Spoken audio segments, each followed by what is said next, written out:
Pam Jaccarino, Editor-in-Chief of Luxe Interiors and Design. Welcome to Creative Conversations on DesignTV.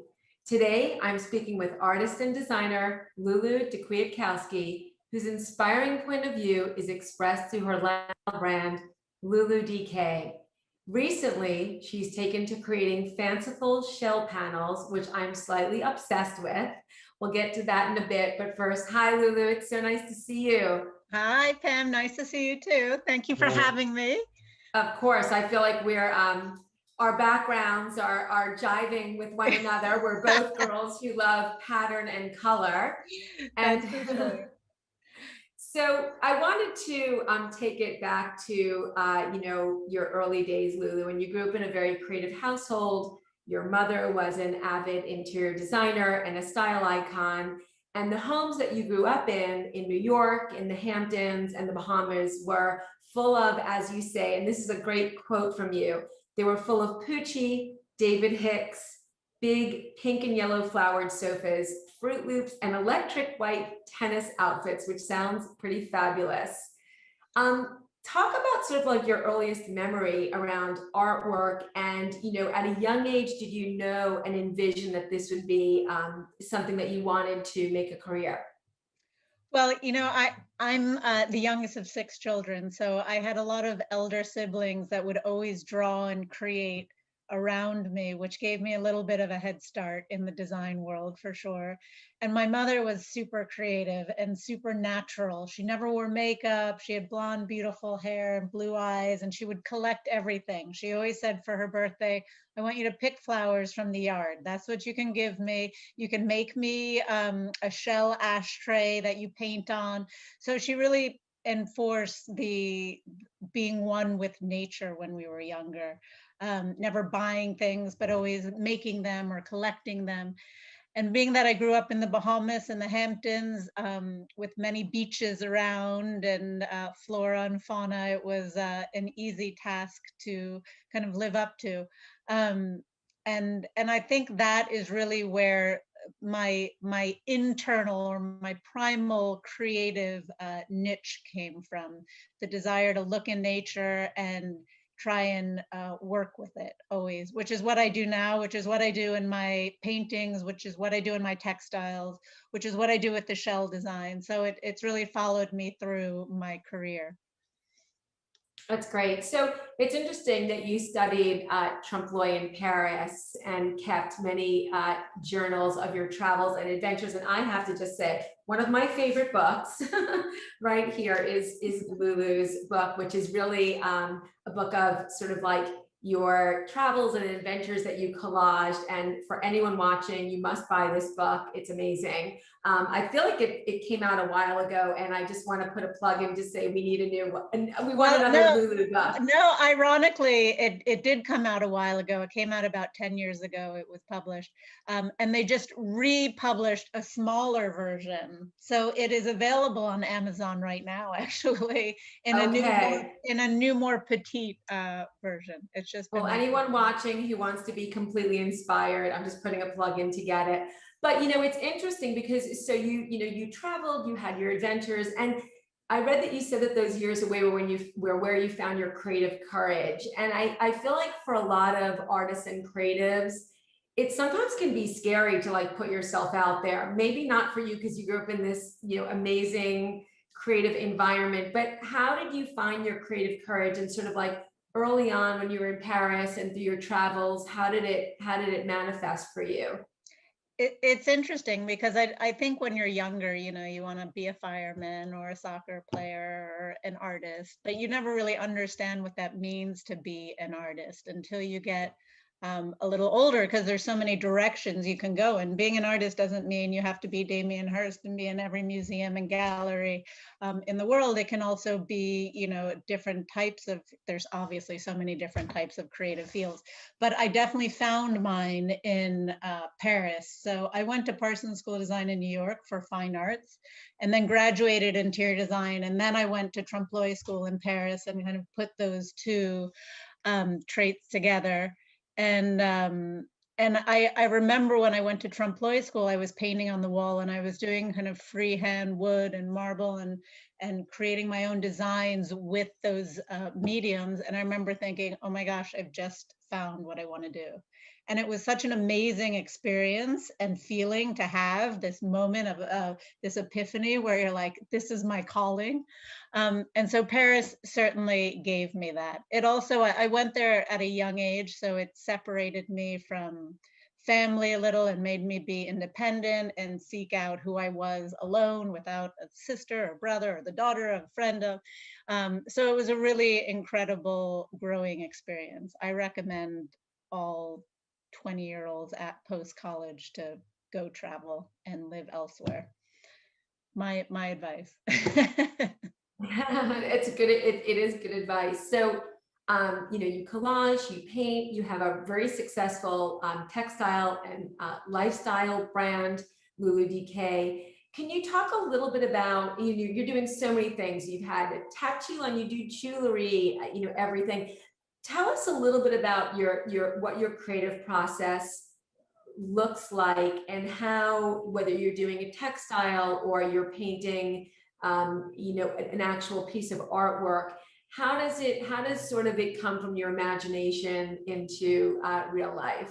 Well, it's interesting because every different medium I'm working on, because I have a few licensing agreements. I do bedding with Matuk, and I do fabrics now, soon to be with Quadrille, and wallpapers, and I've done things for Clinique and so many different companies that it really depends what I'm working on that kind of deciphers what medium I'm going to use, or because sometimes I'll cut with paper, sometimes I'll do freehand in my head, sometimes I'll pull ideas and mimic them, sometimes I'll walk and pick the plants and paint them, sometimes it'll come from my head. So there's so many different things. For example, when I do bedding, I would paint on a blank cloth, basically, almost to mimic the feeling of bedding. Because the paint, when you paint on it, like dry canvas, basic canvas, raw canvas without any gesso on it, it sits very flat and clean. Then, if you're doing it on paper, it's a little more freehand, a little more wild. And then if you're cutting with paper, it's a little more geometric and graphic. So I actually have a few different techniques that I use, and it just depends what I'm working on at that particular moment. Do you have a favorite medium that you like to work in? I feel like you like everything that you do, Well, but now some people I'm favor working them. now I'm working in the shells, which I really, really love. And it's actually super similar to to my book, which is all collage. So my book is collage. It's a culmination of everything. It's painting, collage. And when I was putting the book together, it's a visual, which is generally a visual autobiography, all done through collage. There isn't a typed word in the book. And that collage work is very similar to the shell work because you're kind of putting pieces together. It's like a puzzle. I never thought I was that into puzzles when I was younger, but the shell puzzles are fascinating me right now, for sure. So yeah, I feel like I'm obsessed with them. I'm sure I first saw them on Instagram, and I feel like your your home was published in Architectural Digest, and I remember that there was a shell pattern. I think it was either on the exterior or somewhere within your house, and we all sort of were admiring that. How did it get started, and where is it heading? Because I feel like you're definitely having, and I can see some of them. They're back there in your studio. Yeah. You just, how did you go down that path? When I was younger, I did a floor all in stones because I was renting a studio with my brother, and the floor was really nasty. And so I thought, okay, I'm going to buy cement and I'm going to lay it with stones, right? So I've been doing this kind of thing for a while, but I haven't actually used shells as a medium in a really, really long time. And my husband and I restored the house we're in right now. But when we got to the outside, we wanted to leave it authentic in how it was because it's so classical Bahamas, and We didn't want to mess with it too much. And the gardens were done by a well-known garden artist. And so we wanted to really maintain the outside, but the entrance was really bland. So I thought, okay, well, what can I do with it that's going to last? And I was just looking at all these paintings, the Moroccan paintings, and I had actually just come back from Morocco right before COVID, and I thought, you know what, I'm going to just do this with shelves that I have here. And then a friend of mine saw them here, and she had me do her whole bar, and then it's kind of led to that. Now I'm kind of the shell girl, and you're down the path, but they're absolutely they're so inspiring. They're beautiful. So it's really interesting to just just follow where you go. I want to talk a little bit about color palette and your love for zesty color. I am also not a neutral girl, you can tell.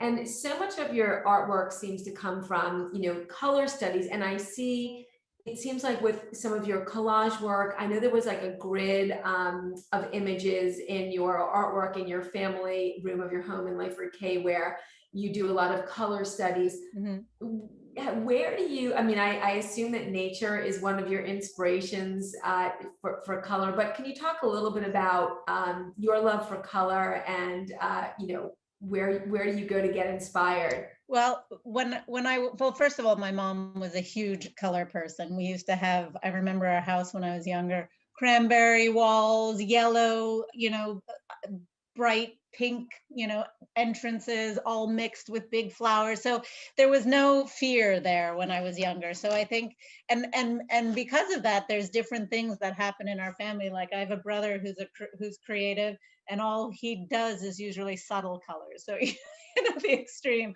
I went for the color direction of our family history, but so yeah, when I was younger, there are many things that inspired me. The Hamptons, the sailboats that, I always say the sailboats in their bright stripes were always so emblematic of, happiness to me. And then my mother would always dress us in these Lacoste shirts that had big stripes on them. And so that kind of very graphic Hamptons, American, red and white, blue and white, yellow and white is very embedded in my design ethos. But and I think that's where a lot of my graphics and negative space kind of geometric artwork comes from. And then the flowers and the nature, of course, that stems from, I always say my two biggest inspirations are my mother and Mother Nature. That's wonderful. So everything comes a little bit from the two of those. Those are two good ones. So yeah. You're in your art studio, I presume, with paintings and your fabrics and everything. And I'm always curious about sort of creative routines and how people get into a creative mode. Can you talk a little bit about what that looks like for you? And actually, when you're in your studio, whether you're making a painting or your shell panels, what are you doing? Are you listening to music or podcasts or just like the birds singing outside of your window? Talk about your creative actual routine. Yeah, it's a little bit of both. I do listen to music, and when I do, remember to turn it on, because sometimes I just get in the zone and it's silent and I forget to, make that motion basically. But when I do turn it on, I'm always happy when it's on, the music. But usually I just my office is as full as it looks behind you on all corners. So it's a little bit, if I could double it and triple it in size, I'd be really happy. But I tend to always have my office be part of the room next to my main bedroom, basically. So the few houses my husband and I have lived in, the next door room is usually my office, my closet, my area. And the kids use it also, so it's kind of their environment too. And I just sit down and I start working on the floor usually, because there's no room anywhere else. So I really just sit down and I kind of pull all the pieces together and just get into it. And then are you always, yeah, like, is that something that, are you committed to, like, every day you're in creative mode? I mean, you're running a business too, so I'm sure a lot of it is also business stuff, but Do you feel, are you the kind of person and artist and designer that feels like, you know what, I need some space for creativity every day? Or do you Yes. ever have creative blocks? Well, yes, I've had creative blocked years. I'm definitely not in one of those right now, but I definitely try and commit myself every morning to getting the work done on the computer and then being creative, right? Doing whatever is immediately needed. I always tell people you can reach me, 9 a.m., 10, 11 a.m., and then, usually I'm off bounds. But yeah, so every morning I'm committed to kind of being creative. And then it'll always, why I like it next to my bedroom is that I can stroll in here whenever I'm, don't know what to do with myself for 3 seconds and plop myself down and start carrying on where I left off. That's great. It's such a, it is a gift to have that artistic creative time where you get into your space and have, kind of the freedom to do that. I think it's just a complete gift. I want to segue a little bit into interior design while we have you. And at 8 years of age, you say that you felt the desire to decorate your childhood home with nature's bounty.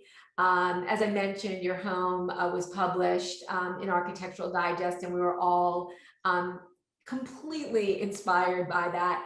Talk a little bit about your interior design philosophy. And I know the sort of like you're very much of a hunter-gatherer, but how do you feel like you like to approach it, and what makes a home, special for you?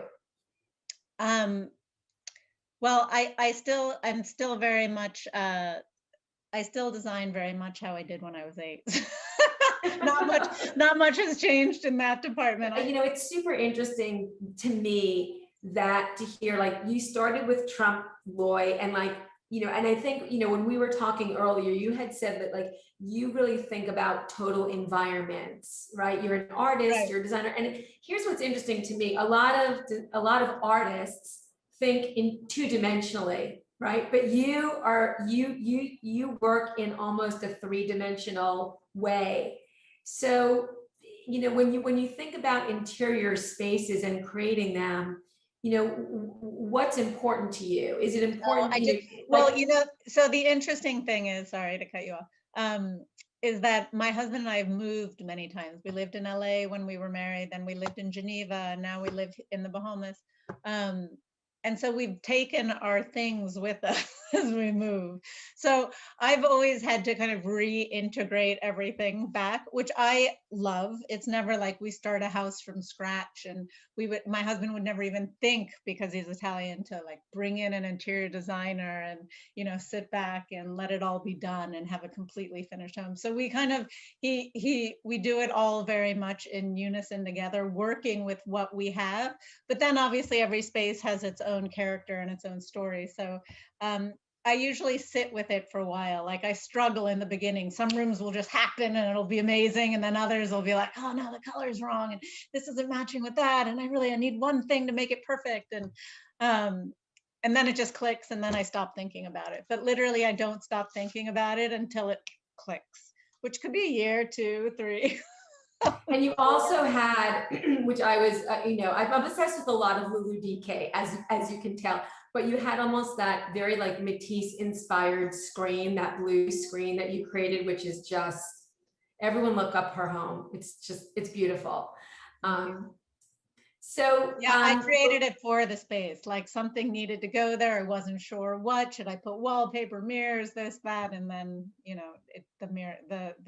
the screen fell on my lap from like an old garage sale, and I found it. And that's what makes design. I am a hunter and gatherer. I mean, that's what makes design wonderful and your home interesting. That you waited and you sort of had to think about what would go there, and then you're able to create something that was just beautiful.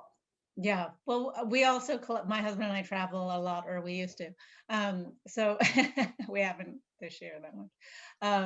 We've collected a lot of things from everywhere we've gone, whether it's the Paris flea markets, because we used to live there together, and so everything has a little bit of a story in this house, generally speaking. So speaking of stories, what is, as we wrap up, my final question is sort of like, what's next from you and your artwork? And is there anything that I know obviously you're into your shell panels, but is there a new book coming down the line or any new collections that you can Well, share yeah, with us? I'm about to launch a collection with Quadrille. I just changed showrooms, so I'm with them now, wallpaper and fabric. So that's very exciting.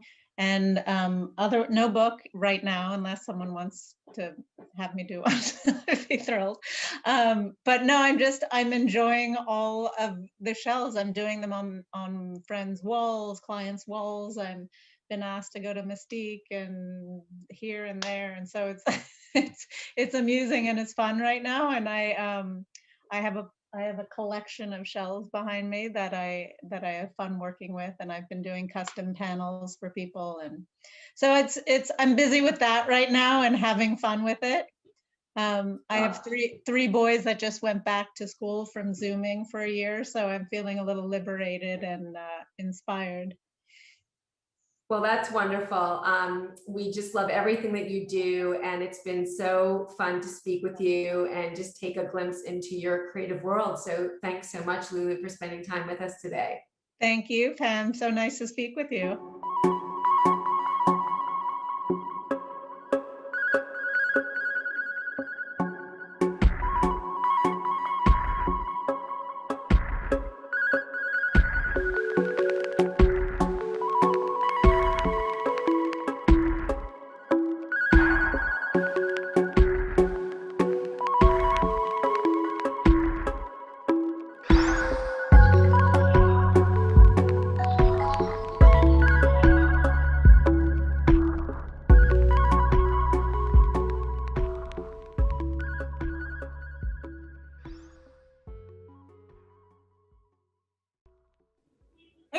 This is Cindy Allen, Editor-in-Chief of Interior Design. Today, you're going to be inspired and, well, rejuvenated by my conversation with our friends at Rejuvenation, a classic American lighting and house parts general store. Now, they have a saying, from the front porch to the back door. I love that. By providing lighting, hardware, bath hardware, and functional home goods based on the best of the past, but designed for today to last for years to come. I can't wait to share their story with everyone today. We're going to see product, and you're in for a treat, because while we're talking, we'll be touring the factory in Portland, Oregon to follow the journey of light. So let's all imagine we're in Portland today. I am, and meet my special guests. We have Evan Dublin, Vice President and Creative Director, and Charlie Calvin, Vice President of Manufacturing and Engineering. Hi, guys. Hi. Okay, let's get started. We have a lot to go through, and I'm really excited. So I know you guys, I know there's a sense of history with the brand and a very strong message about being an American company. So can you tell us your story, who you are and what you do? Evan, let's start with you. Yeah. So the company started in 1977 as an architectural salvage and restoration business. Over the years, it evolved to be a period authentic reproductions company. And then in about 2011, Williams Sonoma purchased the brand, and they introduced the concept to break from period authentic. And over the years, it's been the evolution of landing our voice, but still holding on to all of the quality and pillars that started the company. And so I remember the like vintage era, which I also love. So was it an interesting or like organic transition to start actually designing product? I think so. I think it was a build, like over that whole time period. It was collecting interesting pieces, house parts, lighting, hardware, and they learned a lot from all of these pieces that they were finding and selling, and customers were coming back to them looking for specific functions and time periods. And so it built this wealth of knowledge focused on quality and function. And then, you know, it's evolved into, now how do we put more of a modern spin onto that and have our own voice? Yeah, you know, that is what's so interesting, right? Today, like if you look at, we do research all the time, and if you look at traditional versus contemporary, it used to be completely reversed, right? Like everything was like more traditional and now everything is more contemporary. So it's so great. I mean, you had the vintage thing, which we all love too. So you're kind of the best of both worlds right now, right? Yeah, and I think it's a balance. I think what makes the company so interesting is a balance of all of these different time periods. There's pieces that have been in our line for years, and it's about how do we continue to grow those categories and balance out aesthetics and have it come through authentically. You know, I love the Joseph Frank accidentism philosophy of it's collected and grown over time. And so that, you know, we put that lens on whenever we're designing something new. Yeah. Now we're going to get more, Charlie, we're going to talk to you about the whole engineering side, which is also super interesting. But I do want to know, since you're together, and I want to bring you into the conversation, how tricky, like, can you explain how tricky the engineering side of lighting actually is and how close you guys work together?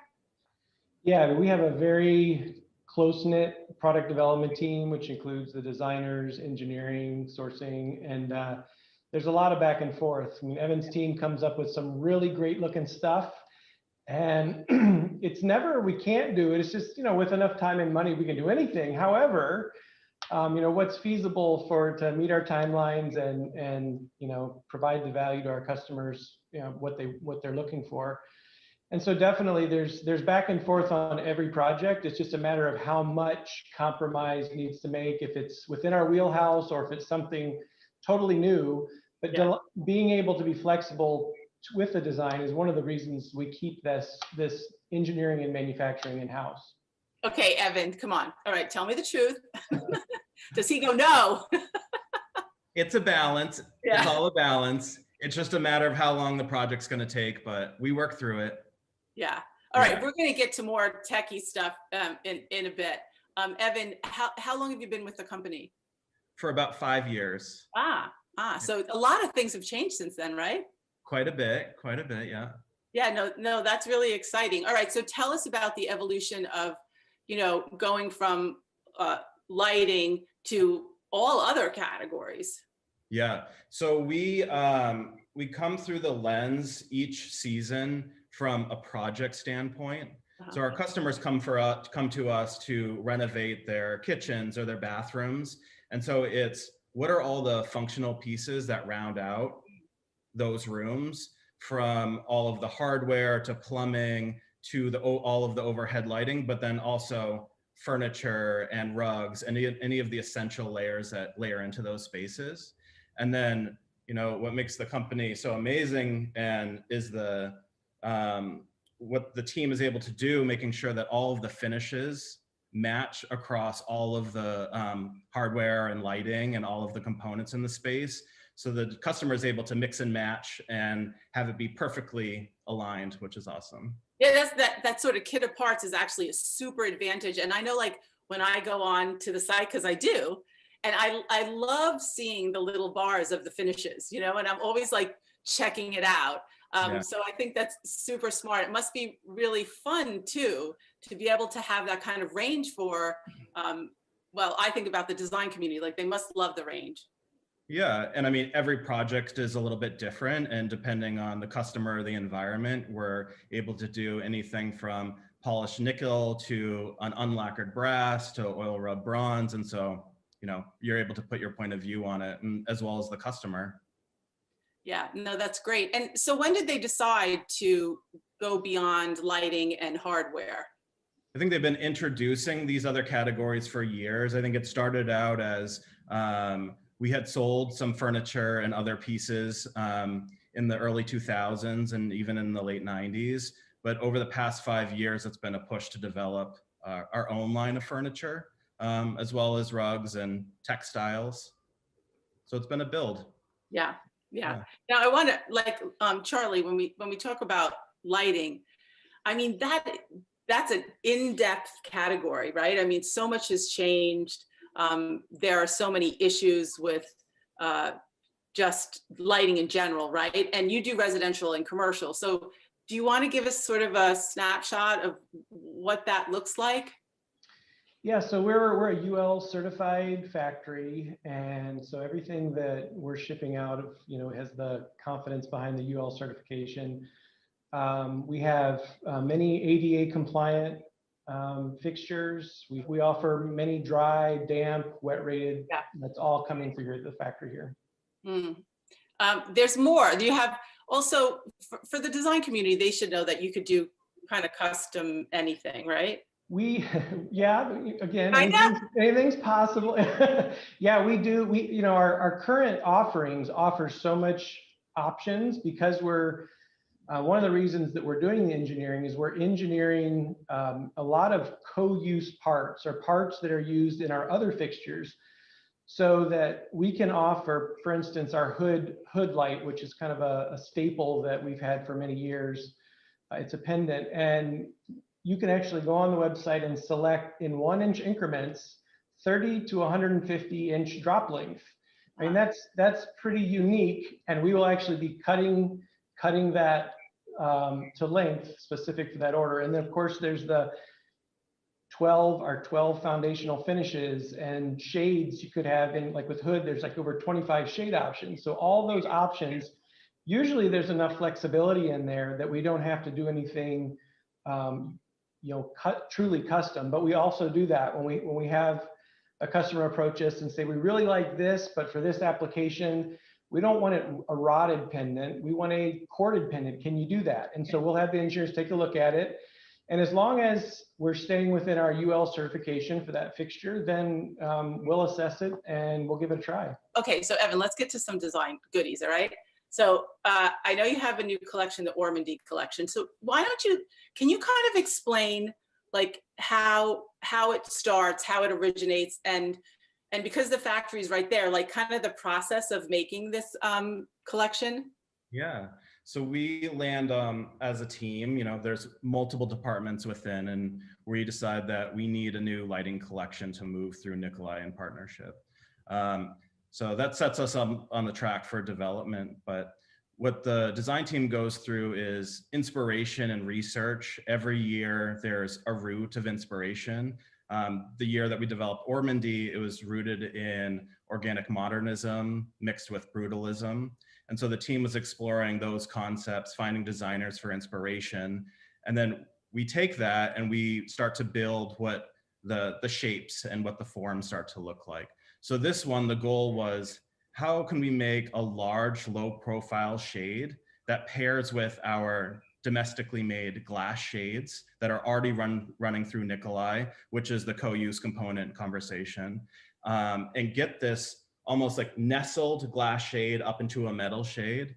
And then I've been very focused on details and connections and captures. And so the amazing engineering feat of this one is that all of the detail that goes into capturing both shades. Is it sort of like an interesting like design puzzle, because you have so many parts? Like, are there a certain amount of parts that you try to use in every new collection? Like, explain that to me. Yeah, it's a bit of both. The designers have a base knowledge of all of the parts, but it's really leveraging Charlie and Charlie's team. So we'll start with a concept of where we think it should go aesthetically, generally work through the construction, proportions, the detailing, and then that's when the conversation starts with engineering, and they say, oh, we already have components like this, can we substitute here? And then it's a compromise for the greater good, and it also pushes the evolution of the design, which is also exciting. Okay, so Charlie, do you remember a couple of like kind of pivotal moments in the making of Ormandy? Well, I think, fortunately, Ormandy is pretty well within our wheelhouse, as far as the design aesthetics. And so the very large shades and getting them polished to mirror perfection, that was actually a challenge, but we were able to accomplish it because, again, we're doing it all right here, and we can the person who's doing that polishing knows exactly what needs to take place. I understand that when you like go through the factory, it starts in the design library, right? So is that like the starting point of like inspiration before you get into the nuts and bolts, so to speak? Is that true? Yeah, so the design team will pull inspiration from that library. There's years of just collected books and knowledge within that space. So we take the concept and all of the research, market research that we're doing, and we try to find inspiration based on these old lighting catalogs. And so that kicks off the process. Yeah. So Charlie, like, take us through the process. So now you have to make, like, you guys are in agreement, no more fighting. You said, okay, we can make this. And so, like, what happens? I want to try to, like, visualize how to make it. Yeah, so we have a warehouse full of our, what we call raw materials or components, parts and pieces. And because we're a build to order, we're basically we could get an order for 1 item, 2 items, 50 items, 100 items. The associates will walk through with that order and pick all the components. The components will then get passed to the finishing operations, which could be lacquer, polish, plating. Then there's other operations like we have what we call antiquing, which is actually an oxidation, or it's a kind of a weathery look. And then of course it goes through assembly, where again, by hand, and this is all, we really don't have much automation in this factory. And again, it's because we're doing build to order and we have so many variety that there's not enough repetition for automation to be of value. So this is all working with their hands, finishing and assembling. And then we'll go through the UL test to make sure 100% of these lights going out pass the UL certification. Mm. And Evan, having the factory there, having the making part, like, right at your fingertips, like, as a designer, like, how useful is that? It's incredibly useful. So while we're working through any of the designs, components are coming in, the engineers are going back from our design studio to the factory. We're able to manipulate some of the parts, make adjustments to general scale and proportions of things, and work through the designs until we're all happy. Yeah. So can you guys each think, while the other's talking, about maybe like a favorite or a really successful collection, and like a little bit of a story of the making of, because I know that the designers really these days, they really want to know how it was made. I got a favorite. It's also a newer collection called Jericho. So the concept was inspired by Gunnar Asplund from Sweden, and we really loved this big organic, almost mushroom-shaped glass. So then how do we turn that into our own language, evolve it based on some of the components that we're already using, and come up with our own voice? There is this balance of perfection with all of these machined metal components. And so what's interesting about the metal components on this collection is there's a texture to it. And so how do we create that texture? And then it's working with all of the vendors internationally to develop and evolve and land the perfect quality texture on these metal components, and then juxtapose them against the perfect organic glass of the shade. So that was quite a bit of back and forth to get that new texture. Mm. Yeah, that's great. Charlie, was that tricky? Do you remember that? That was a fun one. I mean, to develop a new finish, we have our tried and true finishes, but this was truly a new finish where we wanted a certain look. And again, it was, okay, let's give it a try. And by having the factory right here, we could go through and prototype and try, tweak the machine a little bit to give it a little bit different, and then bring these and present these to the designers and say, here's what our current operations can do. Does any of this match, the design intent that you had in mind? And then we narrowed in on one and lock it in and go for it. So we talk about that everything is custom. Let's talk about lead times and what that really means. Yeah, so we have the advantage of, because we have the raw materials ready to go, and we're doing the finishing, assembly, and test and ship. We're currently, we quote 2 to 5 weeks to your doorstep is what our standard lead time is. But we're typically beating that 5 weeks all the time. It's much quicker. So we're definitely, we get the lead time through the factory is really a matter of days, depending on the light and depending on what has to go through it and the operations. But Yeah, everything moves through really fast. And so we also, I mean, one of the advantages, we don't have to buy a bunch of inventory of every different iteration of light and finish that we want to offer. We're waiting until we get the order to put all of that in place, which if we had to get that from somewhere else, we would have to buy loads and loads full of product. We'd rather wait until the customer orders it and make it. Right. We do a lot of research, and I hear over and over again from big design firms, and what they're saying now because of COVID, and a good friend, Margaret McMahon, she's big at Wimberley Interiors, and she said what we've decided now is that we want sustainable product that's locally sourced. And that this is big hospitality. Do you know what I mean? Like that's a game changer. It's right in your wheelhouse. And what they also say they want you to help them tell that story to their client, right? That's what they need. They need you to help them. So what kind of story, Evan, give us, like, what kind of story would you say about Rejuvenation?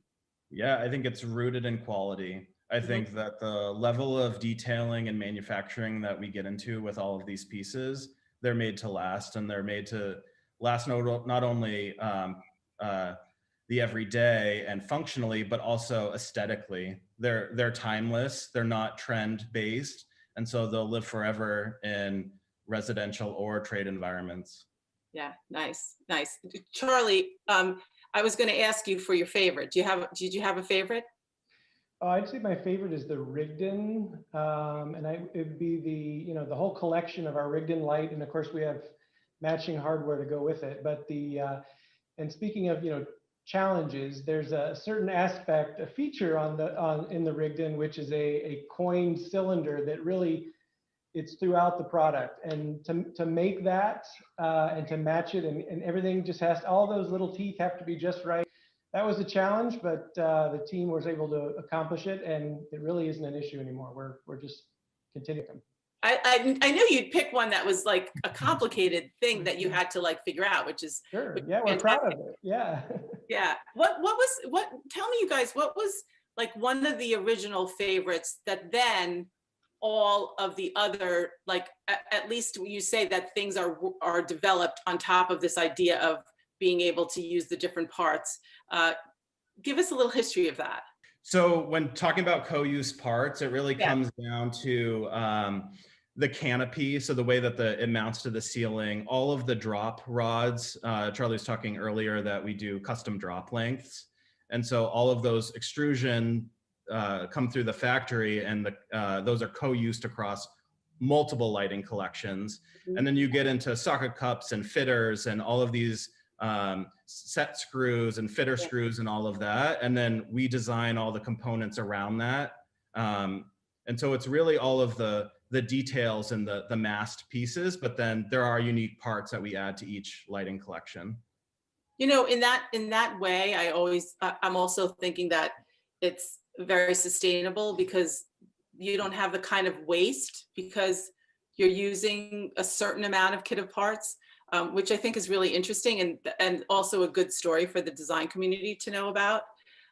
Charlie, tell us, can you give us like, I'd love to get a few steps of we're making a product, right? So you're going in and like, what machine, what's happening? What does it sound like? Yeah, so, as we're picking through the warehouse and picking the parts to kit up the job. So that individual job is going to go through on a cart through its journey through the factory. And the first stop is going to be depending on the finish, but it could be the polish operation. And the polishing operation, it's a lot of work. Our associates are leaning in, holding them by hand and watching every square inch of that product to make sure it's just right. Then there's the antiquing process where we're dipping it into a process that brings it out and really looks like an accelerated weathering to get that kind of old look. Or it could be it could move on to our lacquer spray application where again We have an associate suited up and ready to go. And we actually have a conveyor that comes through, and every job he knows to spray a certain finish on this group of parts. And then once they're all dried and ready to go, they come into assembly, and assembly puts them all together and wires it up and make sure everything is tight. And they do a little final inspection to make sure that everything is perfect from a finish perspective. And then the last step is our UL test to verify the circuitry is sound. And then it's just a matter of bagging it, boxing it, and shipping it directly to the customer. Wow, there you go. You know, I love, Evan, I meant to mention to you before that I love that, like the color range that you're doing when you were talking about lacquering, Charlie. And so do you continue to develop like new colors for the lines? Yeah, we do. Every year we have 1 or 2 new colors that are based on trend forecasting and where we see the market going. The team builds a palette, and this ties to textiles and other functions within the brand as well, and so that it all connects, so our color stories are cohesive across categories. Yeah, I saw like a beautiful and kind of interesting blue, of course gray, but what's your favorite color? So Thunder Blue is a favorite, of course. Yeah. I'm always just wearing blue. But also Sage Green. We've been seeing a lot of this almost grayish sage color coming through with interiors and exteriors. So that's another new fave. Yeah, no, it's so fun. And what I see when I look on the website, I see that if I'm a designer, the possibilities are kind of endless, right? And you're not that far away from me either. So like maybe I can get my hands on the things I need, or have you develop the things, or do some custom, because designers love that too. Yeah, come by and we'll talk about your space and what looks right for that environment and what shade works perfectly for that space and the fixture that you're interested in. Yeah, Charlie, what's the most interesting problem for you to have to tackle these days?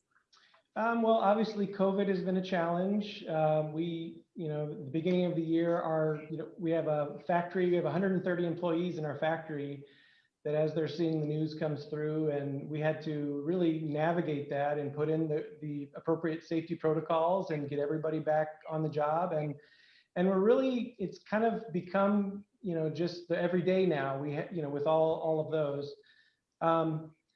So really that's been our biggest challenge recently. And again, we can't just bring in anybody with no experience. These operations that are processed by hand take years of experience and knowledge on how to get them just right. So, getting the right workforce and bringing the team that we can trust is an absolute requirement. Yeah, and Evan, I've heard it time and time again from the design community, just, missing that kind of collaborative environment. There's a lot of things you can do from home, but there's some things that you want to do together. How has it been for your team? It's been a bit of a challenge. We do set time to come in and work through things within the studio space, and it's all, we need to see everything printed out, all the drawings 1-to-1, make sure that everything's landing for scale. But it's a lot of just Zoom calls, a lot of drawing and holding up ideas that we're working through, share screens, and so we're finding ways to still collaborate. Mm-hmm. Yeah, no, I know it can be tough. All right, so one final question, since you do, there's a lot to Rejuvenation, and like you said, it keeps growing. What's one thing the designer should know that they might not know about Rejuvenation? That we have everything that you need to complete a project within these spaces. And to your point, like, we're continuing to fill all of the needs within those spaces. So come back and look to us. If you're working on a bathroom or a kitchen, come back and look for those other layers that add on and complete that project. Charlie, one last comment?